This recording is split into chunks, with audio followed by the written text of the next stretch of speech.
Hey internet, my name is Sierra and I'm vegan. Why? Why else? I just love socially awkward situations.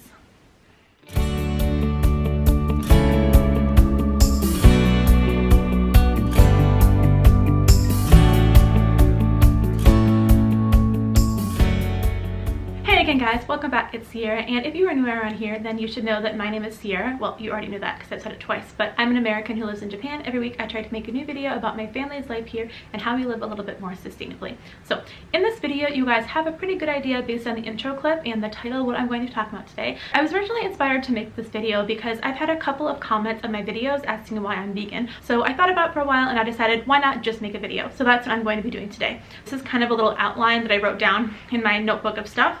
I know it's not the most eco-friendly, but I just can't use the tablet to make notes. Anyway, what I'm going to talk about is, first I'm going to, for my family, define what veganism is. So mom, aunts and uncles, family members who are curious and they might see it this summer, you can get a pretty good definition of what vegan means for our family.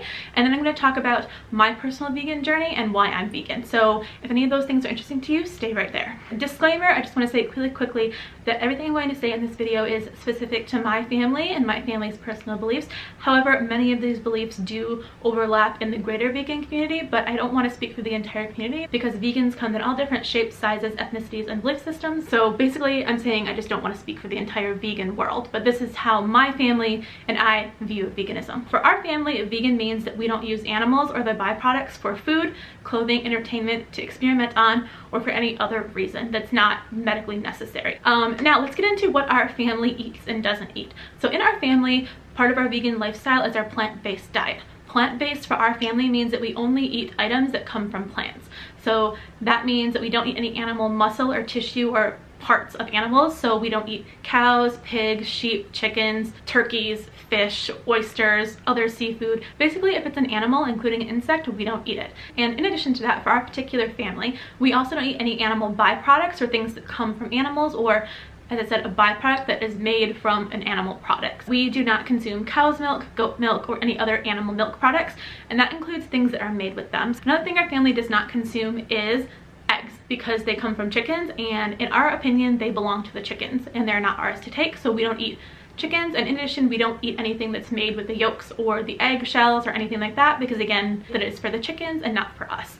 And next thing we're going to talk about that is an animal byproduct that we don't eat is our family does not do gelatin. Gelatin, actually, if you think about it, is really gross. They take tendons and like bones and they boil it down, and then it leaves this weird stuff on the surface of the water, and then they scoop it up and they put it into things like gummy bears and jello, and that's just, if you think about it, at least to me, it grosses me out, and it comes from animals, and again, that's something that our family doesn't eat. In addition to that, we also do not eat honey for the same reason that we don't eat eggs. Bees make the honey for themselves, and it's the food that they are storing for the winter, and we shouldn't steal it and use it for ourselves because again, it is for the bees.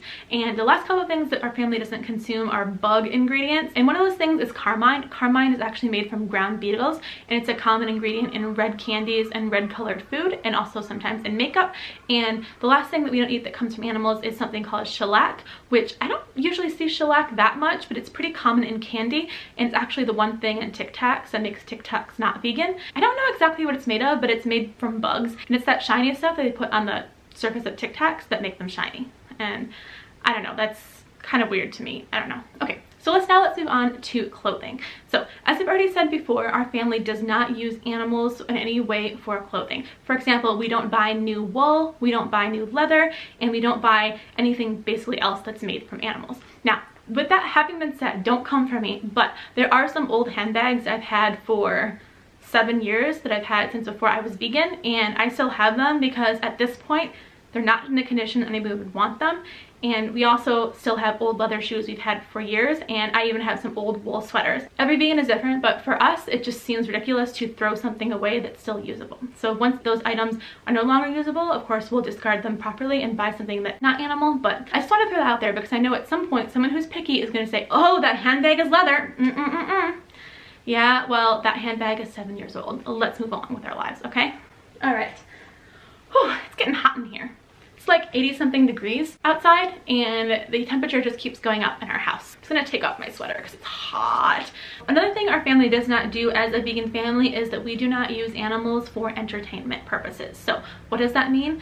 that means that we don't go to circuses that have animals. It also means that we don't go to places like SeaWorld because, again, they're all focused on animals, zoos, fairs that include animals. Other thing that we don't do is our family does not go fishing because I've never met a fisherman who is really nice to the fish. For example, as far as I know, all fishermen usually use a hook in which they use to capture the fish, which stabs a hole through the fish's mouth.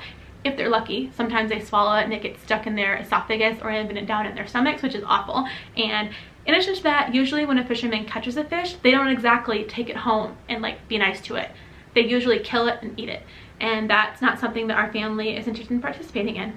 And the last category of things that our family doesn't do as a vegan family is we avoid buying products that use animals or items that have been tested on animals. So for example, if I have a choice between a cleaning product that is cruelty-free and vegan, meaning it has no animal ingredients and is not tested on animals, versus a product that is tested on animals, I will always choose the non-animal tested product. And that also includes things like cosmetics. For example, if I have a choice between L'Oreal, which is not vegan, and something like 100% Pure, which is vegan, then I'll always pick the vegan option because there's no reason to use an animal product if you have an equally good product that doesn't contain any animals. So now at this point in the video, I'm going to share my vegan story and kind of my journey to veganism. I'm going to kind of shorten it as much as I can, but I think it took me over 10 years to finally go vegan from when I started learning about veganism, so I just wanted to throw that out there.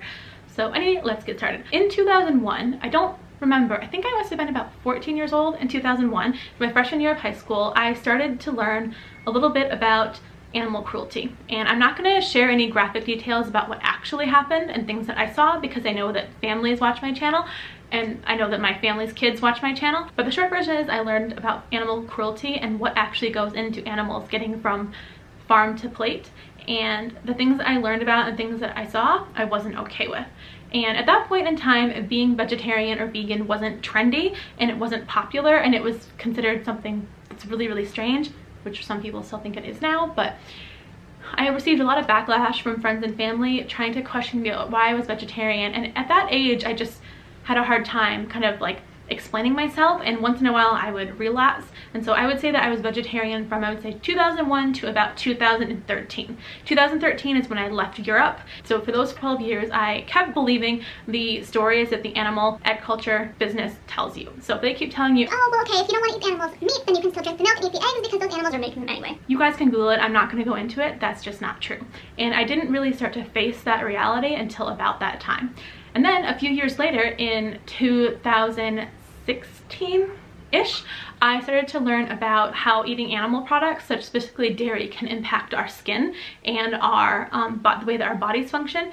And my entire life growing up, if you guys knew me growing up, I always had terrible acne and I struggled with eczema for a long time. And I had read somewhere that limiting dairy and or gluten from your diet might help with that. So like anybody would do, I decided, you know what, it's not going to kill me, I'm going to try it. And first it was really hard for me to give up dairy because dairy is a casomorphine bomb, but once I finally gave it up, I started to feel better. And before I gave up dairy, I used to have random stomach aches all the time. And I didn't know what it was, but once I stopped eating dairy, those things went away. And again, my acne that I used to have from basically the nose down basically went away. And the same thing happened with my eczema. I haven't had an eczema outbreak in years. And I suddenly realized, oh, I wonder if maybe the reason that I'm not breaking out anymore is because I'm not consuming this dairy. Same thing with my stomach aches. So I spoke to my family doctor and he said that that's highly possible and very common. And because I wasn't having severe reactions, he wouldn't give me a test. But as far as what he has told me, that he would consider me having a dairy intolerance.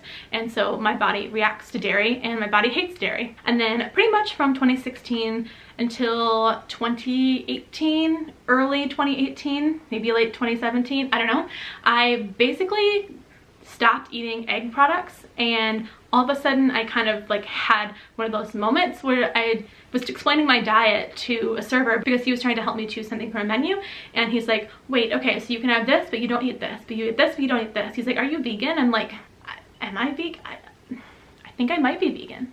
Let's go with that for now. And since then I've kind of owned the term vegan, but I've been vegan for a lot longer than I'm vegan. So yeah, that's basically my vegan story. And when I met my husband, he wasn't vegan, but over the years he's learned again about some of the reasons that I'm going to share with you guys in the end of the video, and he's vegan too, and that's why we're raising our son vegan. So as I've already said, the number one reason that I'm vegan is because of the animals. I know what you guys are going to say. For all of humanity, humans have used animals and it's been fine. I don't know that I agree with that statement, but at this point in our society, using animal products is no longer necessary, and we can get all the nutrients from plants. So if you really think about it, or actually the way that Earthling Ed puts it, and he explains it really well, basically when it comes to ethics, we kind of have to have a baseline. We're overpowering someone else to have just maybe 15 minutes of sensory pleasure, and is that okay? Like, I know you'll say, oh, well, that's an animal. Right, but I feel like there has to be some type of a baseline. So for me, when it comes down to, is it okay to do something that costs an animal its entire life for something that gives me sensory pleasure for 15 minutes? For my personal answer to that question is no. Next reason I am vegan, which I'm guessing you guys probably already figured out based on the fact that my channel is kind of about our sustainable life in Japan, because our family tries to live more sustainably, is for the planet. I don't feel like I need to spurt off a bunch of statistics to you guys, because I know there is a ton of stuff on the internet, but when I again started becoming interested in zero waste back in 2015, 2016-ish, I started learning about how much the animal agriculture business, including the dairy and egg industry, takes a toll on the planet. And I just don't feel like that's right, because once again, we're supporting an industry that doesn't even need to exist, because we can get all the food that we need from plants. And the last and final reason that I'm vegan is for myself. So I'm not going to go into too much detail about medical stuff, but once again, I know that you guys have probably seen a lot of the information and the research on this, so I'm not going to go into it too much, but there is evidence in the medical community to suggest that the more animal products that we eat, the higher the morbidity rates. So, for example, in cultures that eat a lot more animal product, they tend to have a lot more health issues, and they have a shorter life expectancy than cultures who eat less animal products.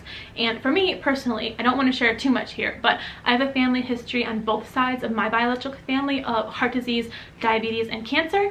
And if there's even the slightest chance that being a vegan allows me to opt out of one or all of those things, I'm gonna do it. And also, like, to be completely honest, as I already mentioned, I do kind of have a milk allergy. I honestly feel better and I thrive on a vegan diet. When I think back, like, I remember my first vegan Thanksgiving. I had eaten just as much food as everybody else, but like when I sat down at the end of the meal, I didn't feel so full that I was gonna be sick like a lot of other people were feeling, and like how I felt in the past at Thanksgiving. And that's kind of one of the points where I noticed, like, maybe, just maybe, this is what works for my personal biology. So that pretty much concludes my vegan story and the reasons that I am vegan / my family is vegan. If you guys have any questions for me, or if you guys want to engage in a dialogue in the comments, you guys go ahead and do that. As I've already said, I may or may not create a follow-up video for this. If that is something you guys want, please let me know in the comments, or also my contact information is in the description, so if you want to email me or message me that way, that works too.